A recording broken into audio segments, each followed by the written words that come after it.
Hey, what's going on, guys? It's BrainBean here again. Today we're going to be taking a look at another mechanical gaming keyboard. This one comes to us from Cooler Master. It's their new CK550. So let's go ahead and just check this thing out. Before we begin the actual review, I just want to point out you're going to notice some flickering in the lights. Now this is just from my camera and not visible to the human eye. So starting as always with construction and design, the CK550 kind of has this really nice minimalistic look to it.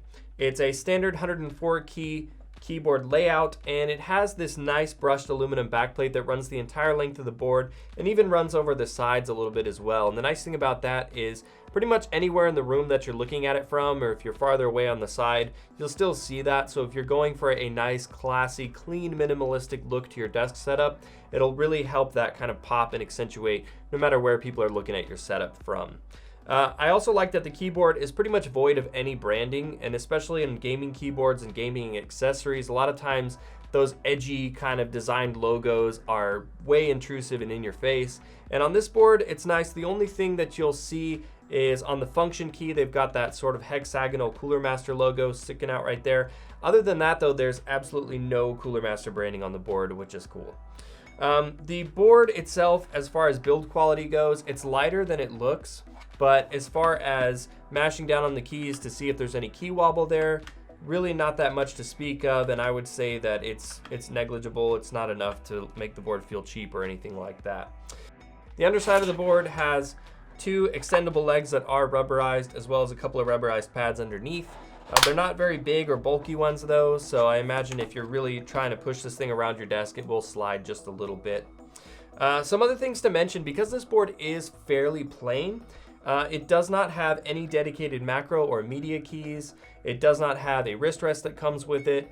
Basically, the only thing that you're going to get in the box with this keyboard is the CK550 and a wired keycap puller.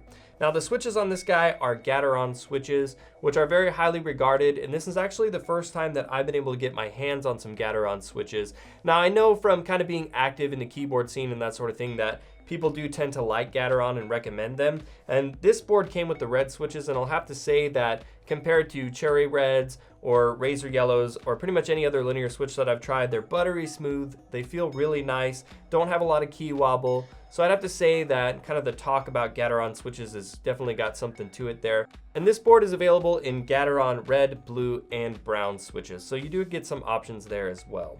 And of course, I wouldn't leave you guys hanging without a sound test, so here's a quick sound test of the Gateron Reds on the CK550.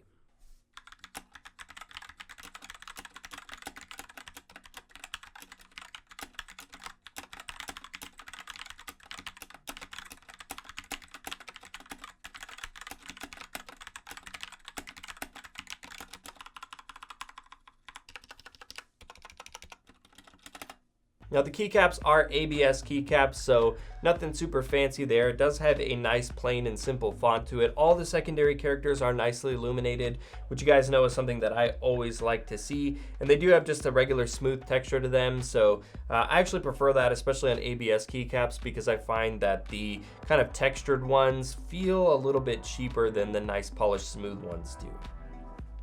As for the lighting on the keyboard, it does come with full per key RGB illumination. One interesting thing about this board though is it does not use any software. So you can do all of the customization all on the keyboard. And I would say that normally there's some pros and cons there, because not having extra software on your computer, of course, is going to take up less memory. It's not going to bloat up the computer, that sort of thing. But it also makes customizing your layout and getting the exact lighting profile that you want kind of a pain in the butt, because you're having to go through all those keys and cycle through and find exactly the way you want it. But I will say, to their credit, this board comes with 16 preset different lighting effects, which is a lot more than even some top tier softwares give you access to right out of the box.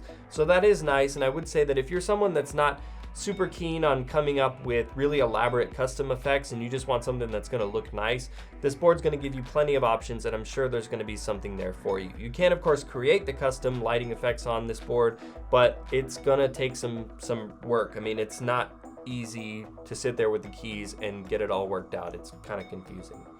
Other than that though, overall for about 89 bucks, this is a really solid board. It's got good switches, a really nice clean aesthetic, and it does feel like it has a good level of quality to it. I mean, for 90 bucks, it's a solid keyboard. Only a couple of negatives that I would say as the cable is not braided, it's just a simple rubber cable. Now, if you're not going to be moving the keyboard around that much or unplugging it to take it to LANs or things like that, aside from the cosmetic difference between a braided cable, it's really not going to matter all that much. It's not really going to get that much abuse. But anyways, guys, overall, for about 90 bucks, considering the switch options that you get, the quality Gateron switches with a nice clean design. Of course, if you're after something with a little bit more features, it might not be the board for you, but if you just want a quality, clean, minimalistic board, it's at least worth taking a look at. But there is a lot of competition around this price point, so definitely do your research and find something that's going to be right for you. But this is definitely not a bad board. Well, that's it for the review, guys. Let me know in those comments down below what you think about the CK550, and feel free to leave some suggestions as to which products you'd like to see me review next. Of course, you can give this video a like if you enjoyed it, show your support, and if you're new here, I'd love to see you subscribe, as I've got a lot more videos like this coming for you in the near future. You can also follow me on Twitter at BrainBeanGaming, but as always, thanks so much for watching, and I will see you guys in the next one.